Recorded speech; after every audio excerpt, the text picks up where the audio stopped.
I entered training in October of 1936, and I graduated in June of 1939. I graduated in 1942 from University of Maryland Nursing School. I graduated in 1947 with a diploma in nursing. I worked for Project Hope in the land program in Peru in 1964 and 65. When I finally finished and went on salary, I made $50 a month. And they asked you where you would like to work, and I said anywhere but pediatrics. So where do you think I went? Pediatrics. Joined the Army and went with the Maryland unit to Australia, where we stayed for 3.5 years. And then after I graduated, then I worked on the 11th floor as a general duty nurse and then as a head nurse there. HOPE stands for Health Opportunity for People Everywhere. And I was caught up immediately because I thought it was just the most wonderful thing I could think of. So I made an application to the Visiting Nurse Association, which at that time was part of the community chest, or the Red Feather as they called it here in Baltimore.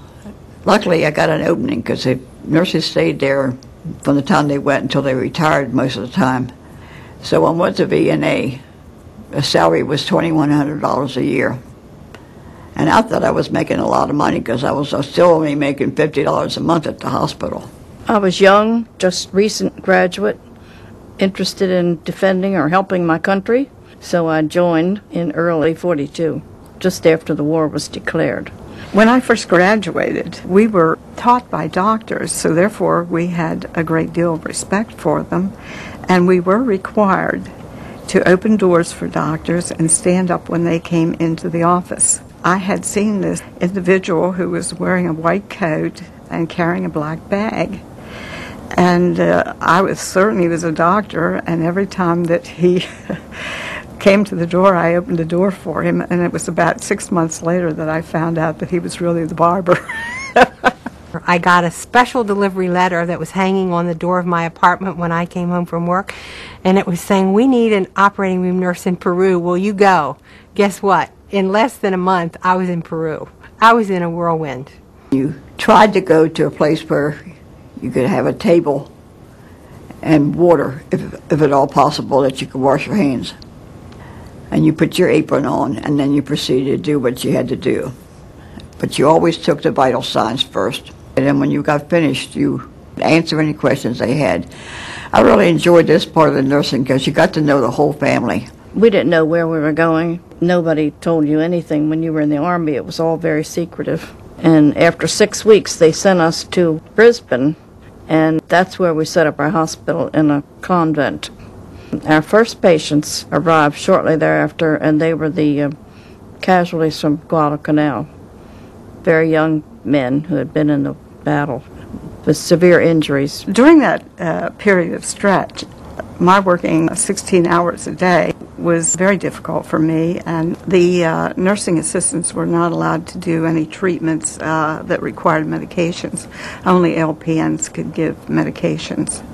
So that was difficult when I was scheduling, especially around the holiday season. It was exciting, exhilarating. It was also a challenge because I didn't speak Spanish very well when I went there. And trying to teach someone how to do something when you don't speak their language is not always easy. We had a lot of wonderful experiences. It was a nice time.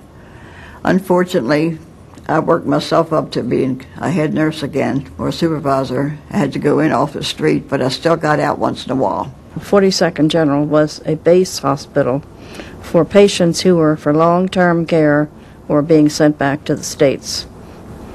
I think our doctor-nurse relationship was very good. We had a great deal of respect for them. They were wonderful, many of them. Good friends as well as good doctors, because we were together for 4 years. We had dogs in the operating room. We had snakes in the operating room. We had no windows. Sometimes no window glass, but most of all we had no screens in the windows. And so we had flies all over everything. Now on the ship, however, this was different. We had doctors, nurses, technicians, we had housekeeping professionals, we had medical technicians, all sorts of things like you would have in a modern hospital. So if something broke down on the ship, we could find somebody to fix it. But in a land program, we were pretty much on our own. Army Hospital was being built at that time, and when it was finished, We moved into it and opened it up, and I was in surgery and just about had it completed when the bomb was dropped. The war was over, but we quickly learned that we were going on a hospital ship up to Yokohama. You soon learn that you don't measure successes by the same yardstick.